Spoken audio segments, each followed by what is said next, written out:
Hai semua, jumpa lagi di For Your Insight, sebuah channel di mana kami secara konsisten menghadirkan kebenaran-kebenaran firman Tuhan dan isu-isu yang dibahas tentu saja isu yang berkaitan dengan hal-hal yang sedang terjadi saat ini. Dan hopefully selama ini For Your Insight memberkati Anda dalam kuliah, sekolah, pekerjaan, dan fungsi-fungsi Anda lainnya. Masih bersama saya, Okina Tambunan, dan bersama dengan mentor saya juga, Pastor Evelyn Adeak. Halo Pastor Eve. Hai Okina. Ini adalah masuk di pertengahan ya tahun 2024. Namun ada yang spesial karena Pastor Eve baru saja merayakan ulang tahunnya. Yeay. Merayakan ulang tahunnya bulan lalu tepatnya. Karena pada saat kita rekaman ini bulan Juli, dan Pastor Eve merayakan di bulan Juni yang lalu. Ya, jadi tahu deh. Kan tapi saya tidak kasih tahu tanggalnya. Oke. Yang follow sosial media Pastor Eve pasti tahu lah kapan kita merayakannya. Apa yang berkesan Pastor di tahun ini? Saya melihat jawaban-jawaban doa, ya. Jadi ada banyak hal yang direncanakan di tahun lalu yang ada di dalam jurnal doa saya. Dan kemudian saya melihat bagaimana Tuhan menjawab doa tersebut di semester pertama tahun 2024 ini, gitu ya. Dan saya katakan, waduh, sampai di titik ini Tuhan menyertai ya, Ebenezer. Dan saya percaya semester kedua tahun ini akan ada banyak lagi kejutan-kejutan, sweet surprises yang datang dari Tuhan gitu. And I think itu yang bikin saya sangat bersyukur ya menjalani hidup ini bersama-sama dengan Tuhan. Wow, saya tidak akan tanyakan detail ya itu jawaban doanya apa saja. Namun kita bisa melihat dari wajahnya Pastor Eve sepertinya nih doa yang sangat berkesan sekali yang dijawab sama Tuhan. Yes. Wow. Oke, Pastor Eve, karena kita masuk juga di tema yang baru dan saya tahu ini adalah tema yang Pastor Eve banget juga. Karena sesuai dengan judul yang kita angkatnya ada kata pemimpin. Banyak orang juga yang mengenal Pastor Eve sebagai seorang pemimpin sebenarnya. Pemimpin rohani, seorang guru, seseorang yang punya dampak pengaruh bahkan di tingkat nasional. Kadang-kadang ya saya juga bingung, Pastor Eve itu tidak merasa seorang public figure, padahal saya rasa banyak yang sudah kenal beliau. Pastor merasa gak sih Pastor ini seorang figur yang dikenal secara publik? It should not get into your head, I think. Ya, jangan sampai masuk di kepala lah ya. Gitu loh. Jadi tetap perlu ingat dari mana Tuhan memanggil. Itu very very clearly painted and terukir di hati, sehingga mau melambung kemanapun you are grounded gitu loh.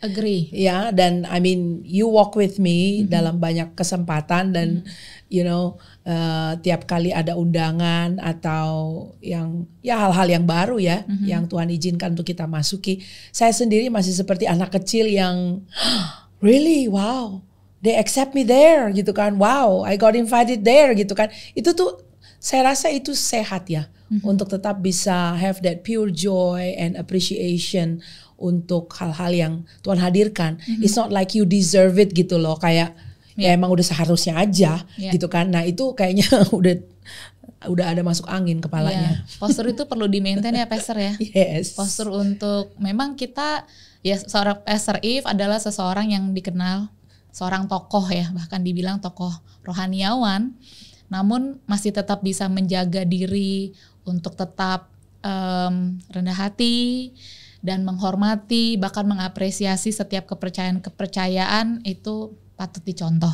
Khususnya buat generasi sekarang ya Pastor, yang haus akan spotlight, haus akan ketenaran. Kalau banyak yang kenal lebih bagus, banyak likes lebih bagus. Namun saya juga perhatikan dari dekat Pastor adalah sosok yang tetap menjaga low profile lah istilahnya ya. Untuk tidak kejebak dalam Dan kamu bisa temukan juga Iya. ya, what gets me excited, what gets me melambung gitu ya, dan senang sekali gitu, and then you know where I put my spotlight gitu kan, hal-hal apa yang betul-betul saya treasure gitu loh, dan and a lot of it is not even in me gitu loh. Jadi ya saya rasa itu kecenderungan yang seperti itu saya ingin tetap jaga sih. Nah itu sebenarnya Pastor yang mau coba kita diskusikan, karena mulai macam-macam orang jadinya melihat value dalam dirinya. Tadi yang seperti Pastor Rif bilang, apa yang buat seorang Pastor Rif excited ternyata bukan spotlight kepada diri sendiri. Nah ini kita mau cari tahu rahasia seorang pemimpin yang sudah lama dalam perjalanan ini, nama juga sudah dikenal Pastor If, lalu juga pengaruhnya juga cukup besar, dampaknya besar sekali. Orang-orang mendengar dan memperhatikan perkataan Pastor If, bahkan mempraktekannya, mengambilnya sebagai sebuah hikmat dan sebagai penghiburan bahkan di masa-masa kesulitan orang-orang. Itu kan dampaknya Pastor If besar sekali. Namun kita juga perlu tahu apa sih rahasia dari seorang pemimpin besar tetap dalam posisinya sekarang dan tidak tergelincir di area, wah ini area yang rawan Pastor kalau kita tidak cukup paham mengenai kepemimpinan. Nah kita mau coba cari tahu Pastor If, apa sih kebenarannya mengenai kepemimpinan. Mungkin pertanyaan saya supaya kita bisa lebih spesifik. Menurut Pastor If, pemimpin itu dilahirkan atau dibentuk?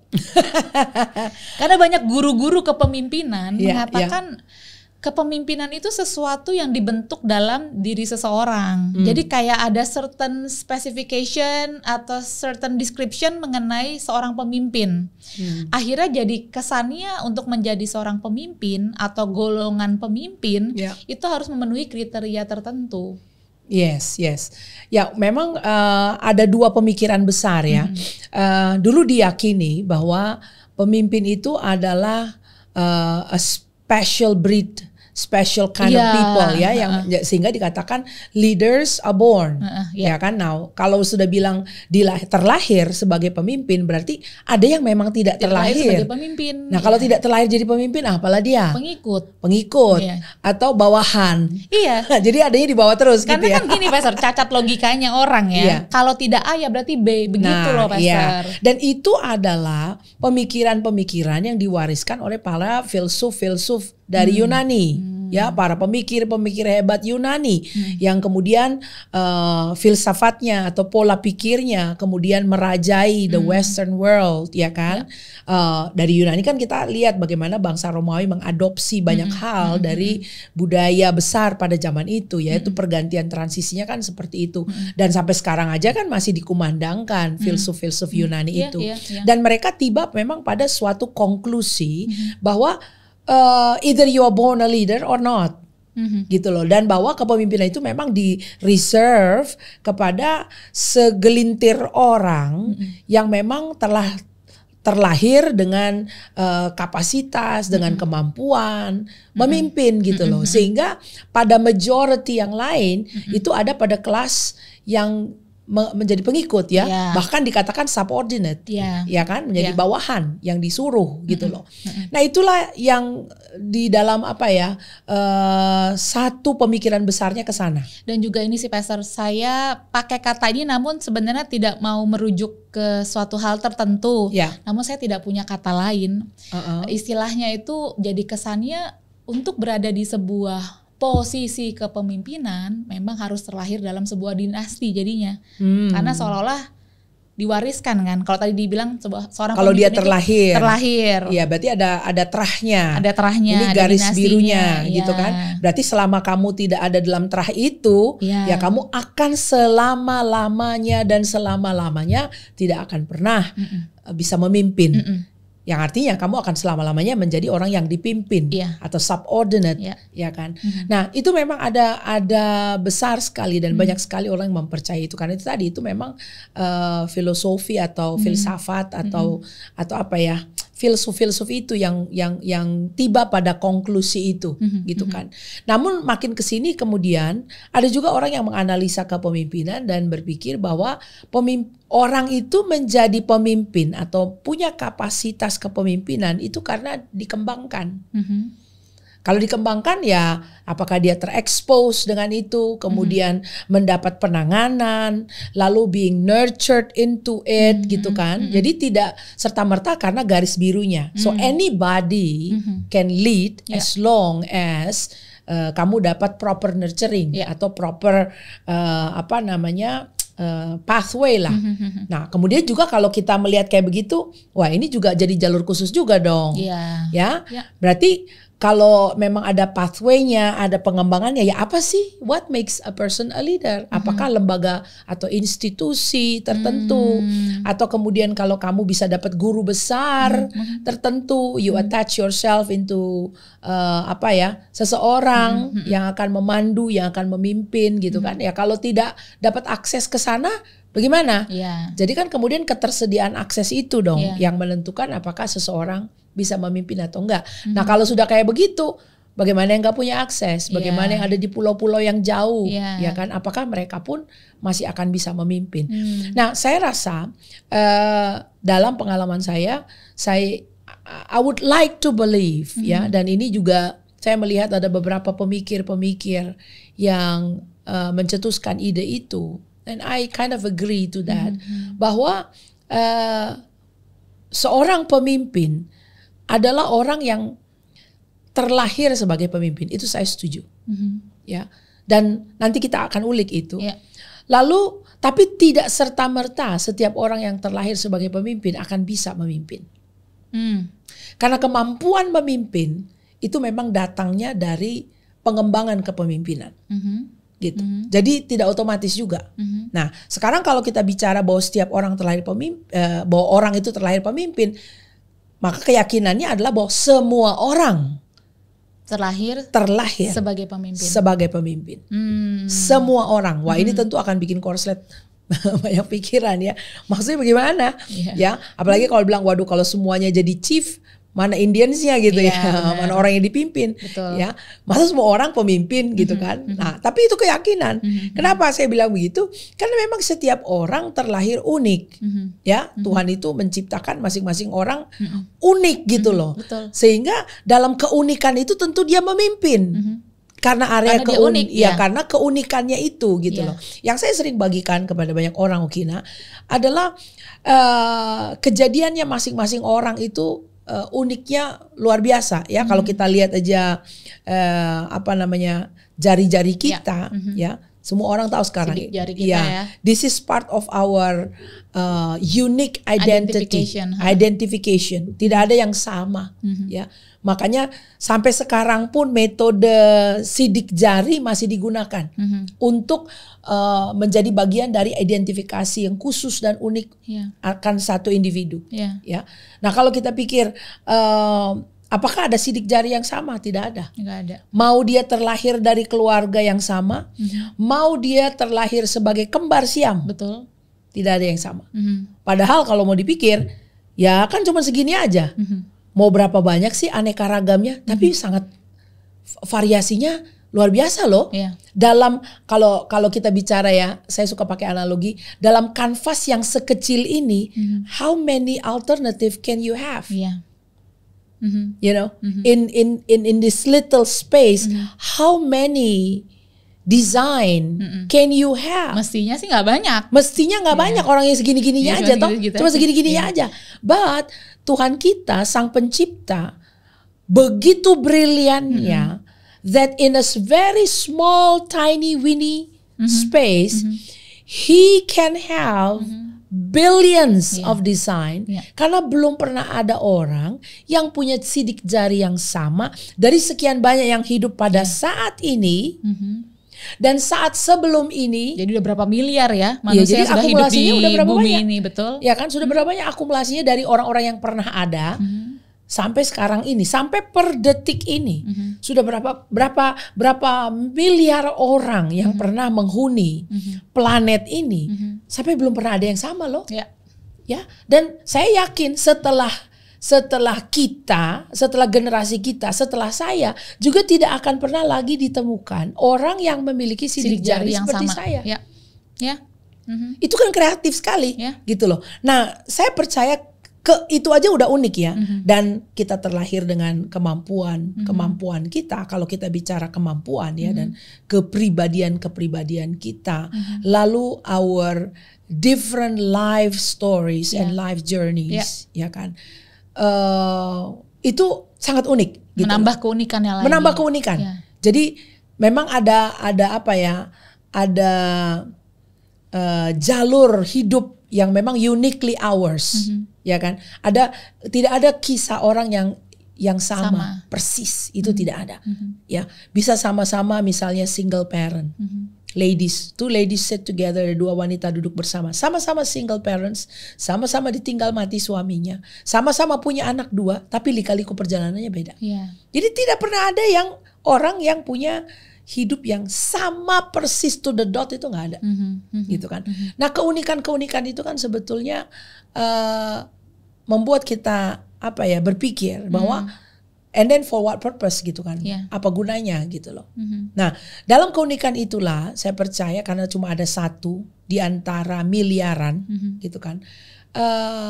Makanya setiap orang dalam keunikannya bisa mempengaruhi, dalam keunikannya bisa leading in a way, karena cuma dia yang punya a distinct voice, ya. Hanya orang itu yang memiliki kisah hidupnya sendiri, ya, tidak ada yang lain yang persis sama seperti itu. Namun untuk suara ini bisa terdengar, tadi dikatakan kepemimpinannya bisa terdengar, memang dibutuhkan pengembangan. Nah, jadi kembali kepada pertanyaan kamu tadi, saya ada di tengah, gitu loh. I believe everybody is born a leader. Setiap orang terlahir sebagai pemimpin, but their leadership, their capacity to lead, ya, itu memang harus dikembangkan. Jadi it goes both ways, gitu ya. Everybody terlahir sebagai pemimpin, namun kepemimpinannya perlu dikembangkan. Jadi nggak otomatis. Ya, dari uraian ini definisi kepemimpinan berarti apa menurut Pastor Eve? Dari definisi ini adalah dari uraian ini, menurut saya, this is of course uniquely mine, dalam pemahaman ini adalah kepemimpinan. Kepemimpinan atau seorang pemimpin yang mau kita definisikan? Pemimpin, lalu nanti kita ke pemimpinannya. Seorang pemimpin adalah seseorang yang terlahir unik dengan segala kapasitas dan kemampuan serta pengalamannya, dan ia terlahir to serve a unique purpose for his or her life. Dia terlahir untuk melayani tujuan istimewa, ya, bagi kehidupannya pribadi. Tentu kalau kita katakan to serve his unique purpose, berarti ada solusi kreatif yang unik, yang hanya orang itu bisa solve. Jadi ada masalah yang unik, dan dia akan menyediakan solusi yang unik untuk masalah itu. Right. Karena itu uniquely dia gitu loh, dan hanya dialah yang bisa mengatasinya, gitu kan. Saya yakin itu seperti itu. Berarti kalau setiap orang terlahir sebagai pemimpin, ini kan sebuah kebenaran yang memang harus diketahui oleh semua orang ya, Pastor. Karena pengaruhnya besar sekali. Kalau seseorang tidak menyadari dia terlahir unik, terlahir tuh ada sesuatu yang perlu kamu lakukan loh di hidupmu ini, dan memang harus kamu temukan. Dan Tuhan juga menciptakan kita juga bukan by accident, jadi memang ada purpose, memang ada purpose. Nah, coba kita mau singkapkan nih, Pastor, kebenarannya apa sih yang firman Tuhan katakan untuk memvalidasi apa yang Pastor Eve tadi sampaikan mengenai setiap orang terlahir sebagai pemimpin. Right. Coba kita lihat firman Tuhan ya di Mazmur 139 ayat yang ke-14 sampai ke-16. You wanna read it, Okina? Ya. 139 ayat 14 ya. Nanti ayatnya juga bisa ditayangkan di layar ya, jadi kita bisa lihat sama-sama. Oke, aku bersyukur kepadamu oleh karena kejadianku dahsyat dan ajaib apa yang kau buat, dan jiwaku benar-benar menyadarinya. Tulang-tulangku tidak terlindung bagimu ketika aku dijadikan di tempat yang tersembunyi dan aku direkam di bagian-bagian bumi yang paling bawah. Matamu melihat selagi aku bakal anak, dan dalam kitabmu semuanya tertulis hari-hari yang akan dibentuk sebelum ada satupun daripadanya. Right. Right. Nah di sini kita melihat bahwa tangan Tuhan itu terlibat dalam merajut atau membentuk setiap individu di dalam tangan Tuhan rahim terlibat ya. ibunya. Ya, jadi di sini yang sangat menyentuh hati saya adalah ayat 16 ya. Matamu melihat selagi aku bakal anak. Bakal anak nih ukurannya segede apa sih? Aduh. Kan gitu. Dan bahwa si bakal anak ini mendapat atensi yang sedemikian rupa dari Tuhan semesta alam. Ya. Kalau sekarang coba untuk seseorang bisa mendapat atensi dari 1.000 orang atau dari 5.000 orang atau dari presiden atau dari raja Inggris Raya. Itu apa yang harus dilakukan orang itu? Berprestasi dulu atau berbuat sesuatu yang mulia untuk manusia. Entah kamu menang olimpiade, entah kamu adalah penemu, ya. There has to be some distinct supaya orang tuh bisa ngelihat distinction kita. gitu kan, mesti ada sesuatu yang sesuatu yang hebat viral, gitu atau sesuatu yang viral, entah kamu memalukan sangat memalukan atau kamu sangat berprestasi sekali gitu kan, ada sesuatu ledakan yang hebat yang kamu buat sehingga mengundang perhatian dari petinggi-petinggi gitu kan. Nah tapi di sini dikatakan bakal anak itu jauh lebih kecil dari bayi. Ya, kita akan menyambut kelahiran seorang bayi pada bulan ini yang ukurannya memang tiny tapi kita bisa gendong gitu ya. Itu tidak sebanding dengan bakal anak. Bakal anak itu adalah makhluk hidup ukuran mikroskopik yang hanya bisa dipandang kejadiannya di bawah lensa mikroskop. Ya. Itu setelah konsepsi. Ya. Sehingga dia masih tiny weeny bitty. Kalau hitungannya ada berapa sel. Gitu kan. Waktu dia masih setetes air. Ya. Itu mata Tuhan sudah lihat. Berarti belum ada prestasi. Belum ada hal-hal yang apa yang mau dibanggakan gitu. Dan dikatakan bahwa pemazmur di sini, Daud di sini berkata bahwa Tuhan melihat waktu aku bakal anak. Nah, perhatian yang sedemikian rupa ini seharusnya menggetarkan hati kita. Bahwa jauh sebelum prestasi-prestasi itu, jauh sebelum pencapaian hidup, bahkan jauh sebelum kemelut-kemelut dan permasalahan-permasalahan hidup, Tuhan itu menginginkan kita. Makanya matanya mengawasi pada saat kita terbentuk, pada saat kehidupan terjadi di dalam rahim ibu kita. Disitulah makanya firman Tuhan menentang sama sekali aborsi. Karena kehidupan sudah ada di sana dan mata Tuhan melihat si calon anak itu. Jadi terjadinya kehidupan di dalam rahim perempuan itu tidak pernah sebuah kecelakaan ya Pastor. Memang tangan Tuhan turut menghendaki kelahiran. Iya. Sehingga kan dari situ kita juga bisa melihat bahwa kedatangan atau kehadiran kita di time frame ini adalah sesuatu yang memang by God's design. Tuhan inginkan. Ya, makanya tadi dalam definisi sederhana saya, ya seorang pemimpin adalah seseorang yang terlahir unik, ya dengan tujuannya yang unik dan kehadirannya akan mendeliver, akan menghadirkan suatu solusi kreatif yang juga unik, karena dia akan menyelesaikan masalah yang unik. Ya. Contoh saja, kenapa ya sekarang kita lihat penemu-penemu itu ya, yang gadget-gadget yang kita gunakan, para penemu itu terlahir pada saat seperti itu untuk melahirkan dengan ide kreatifnya menghasilkan temuan-temuan gadget yang kita gunakan ini pada saat seperti itu. Kan memang ada kulminasinya ya setiap zaman ya. Kalau dia terlahir pada zaman jauh sebelumnya, ya yang lain-lainnya juga belum ada gitu, belum tersedia. Jadi kan memang ada itu saya percaya tidak secara kebetulan gitu loh. Ya bahwa perlu ada temuan-temuan yang lain dulu pada zaman sebelumnya untuk kemudian pada saat dia hadir maka dia berdiri di atas temuan-temuan yang lain dan menemukan menginvensi atau menemukan sesuatu yang lain gitu loh. Yang akan membawa masyarakat, membawa society melangkah lagi satu langkah lebih maju, to advance masyarakat, to advance kemanusiaan. Ya, itu gitu. unik sekali ya Pastor ya. Jadi sebelum ada seseorang yang melihat kebutuhan akan handphone, sebelumnya kan perlu ada ya dulu yang invent komputer. Lalu sebelumnya perlu ada dulu yang invent listrik. Lalu sebelumnya wah itu kalau ditarik. Jadi kan satu generasi selalu berdiri di penemuan generasi sebelumnya. Gitu loh. Jadi di advancement langkah-langkah maju itu berdiri di atas langkah-langkah yang sebelumnya. Jadi saya percaya tiap orang itu memang edisi khusus pada zamannya gitu loh. Nah, dari definisi ini kan Pastor banyak nih implikasinya. Yang pertama implikasi waktu kita sudah tahu kebenarannya setiap orang terlahir sebagai pemimpin. Dia hadir sebagai solusi kreatif untuk masalah unik yang somehow dalam hidupnya dia akan banyak masalah. Cuman yang itu tuh dia akan ada ketertarikan di sana. Tuhan memang sudah taruh mimpi benih itu dalam dirinya untuk memimpin di area itu.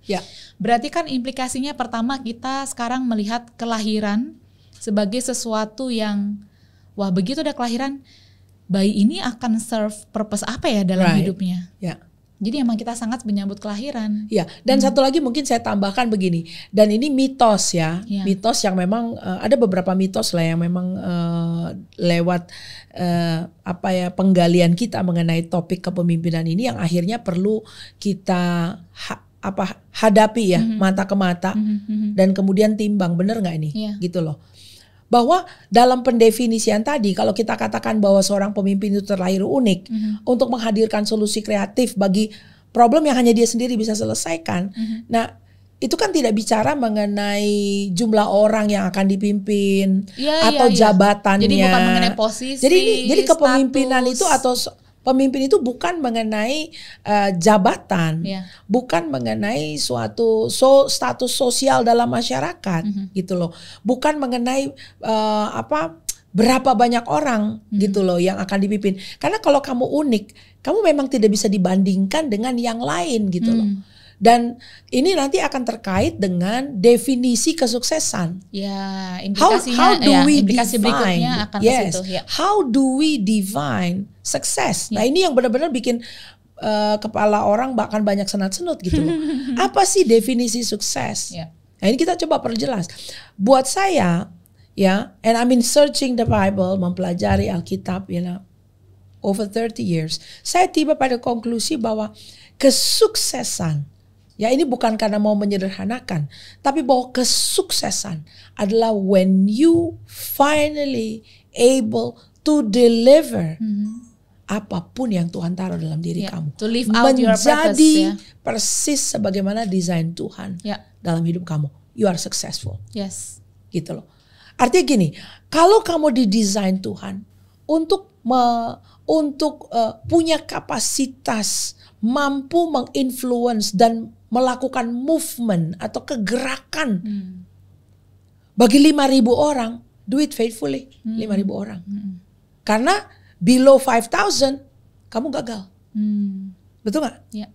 Kalau kapasitasmu 5.000 and you are only doing 100, kamu gagal. Kalau to the end of your life ada 4.900 orang yang kamu tidak bisa pengaruhi karena kamu membatasi diri. You are a failure. Nah, sekarang kalau kamu terlahir dan Tuhan beri kamu kapasitas to influence, untuk membawa solusi kreatif bagi 100 orang, and you deliver 100 orang, you are successful. Nah, ini yang kita nanti dalam perjalanan kepemimpinan akan bisa menemukan, and batin kita tuh we feel content. We feel content karena kita tidak perlu jadi seperti orang lain. Artinya gini loh, monyet yang bisa manjat pohon kelapa, kan banyak disuruh monyet suka naik manjat pohon kelapa dan bisa petikin buah kelapa dari atas, dia akan senang sekali melakukannya. Sekalipun di danau samping atau di kolam samping itu ada ikan yang bisa berenang, dia tidak akan mengingini jadi ikan. Dia tidak akan berkompetisi juga dengan ikan. Dia nggak akan bilang, waduh enak banget ya tiap hari mandi loh. Kayaknya bisa nih aku lebih cepat dari dia. Iya lo tiap hari basah lo, tiap hari keramas dia kan. Karena monyet nggak keramas gitu loh. I mean this is just ridiculous. Tapi kan nggak ada gitu. Kamu tidak perlu. Ini kita ngomong mengenai the kingdom of animal ya. Nah, berarti kan definisi gagal itu adalah pada saat kamu tidak menjadi gitu loh. Pada saat kamu tidak menjadi sekalipun mungkin dalam jadi kan definisinya mesti dari kacamata Tuhan lah ya. Artinya gini, waktu seseorang Tuhan create dengan melodi, ya, dengan poetic words, ada orang punya kemampuan linguistik seperti itu ya. Lalu dia terpaksa harus menjadi insinyur teknik, teknik mesin, dan dia abaikan melodi-melodi itu. Dia abaikan kata-kata poetik itu, dan dia sekarang berurusan dengan mesin. Dan karena berurusan dengan mesin, mungkin dia jadi engineer, bisa punya rumah besar, bisa beli mobil, dan orang berkata, waduh bapak sukses ya. Tapi kan deep down inside, that is not you, gitu loh. Nah kalau itu bukan dirimu, padahal ada solusi yang bisa dihadirkan oleh kamu pada saat kamu berkarya di bidang yang memang kekuatanmu. Jadi kan yang di sininya kosong jadinya. Dan kamu sedang rebutan posisi dengan orang yang mestinya ada di kursi itu. Dan ada rasa kepuasan, fulfillment juga waktu kita bisa melakukan apa yang memang kita desain untuk melakukan hal itu. Iya, kita memang dibentuknya untuk itu gitu loh. Mungkin karena dia tidak berkarya atau tidak mengembangkan kan, jadi berarti kan kekuatan yang ada dalam itu tidak dikembangkan. Dia harus berupaya dan bayar harga mahal untuk menjadi seseorang yang bukan dirinya, ya kan? Nah, solusi kreatif yang di sini tidak bisa dilakukan, ya mungkin jawaban-jawaban yang bisa dihadirkan di lini temuan ini akhirnya tidak bisa di-serve, tidak bisa dihadirkan, tidak bisa dihidangkan bagi angkatan ini, bagi generasi ini gitu. Mungkin ada lagu yang tadinya ditulis, mungkin ada komposisi ya. Kebayang nggak kalau siapa penulis lagu kebangsaan kita, Wage Rudolf Supratman. Kalau beliau tidak menulis lagu itu, Indonesia do not have national anthem.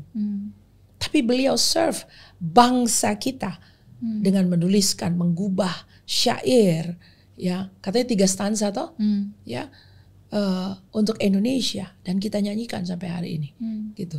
Jadi lagu itu menggugah kita, lagu itu menggugah semangat nasional kita.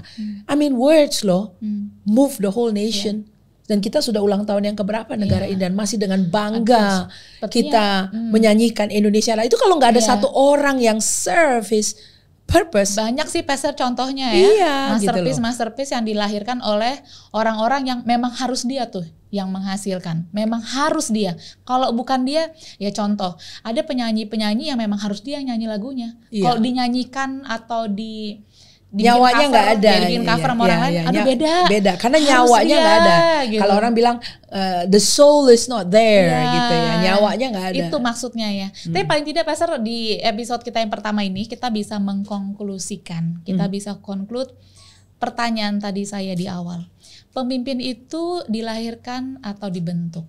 Dan tadi dengan penjelasan dari Pastor Eve, saya rasa juga itu bukan penjelasan yang datang dari hanya sekedar pemahaman pribadi dan pengalaman. Memang Tuhan wahyukan melalui Pastor Eve untuk generasi saat ini, karena banyak loh Pastor yang memang perlu kita bantu untuk menjadi dirinya yang sejati, supaya waktu tahu menjadi dirinya yang sejati, kau tahu kamu pemimpin, dan pemimpin itu dilahirkan, setiap orang terlahir sebagai pemimpin, namun kepemimpinannya perlu dikembangkan. Ya. Nah itu tanggung jawab kita. Tanggung jawab kita, karena benih kepemimpinan ya. Nah benihnya ini yang terus kita perlu nurture dan kita rawat dan kita kembangkan. Saya rasa ini akan menjadi topik yang akan kita ulas dalam beberapa kali episode Pastor Eve, supaya para pendengar yang mendengarkan hari ini bisa menolong dan terbantu dan tertolong maksudnya.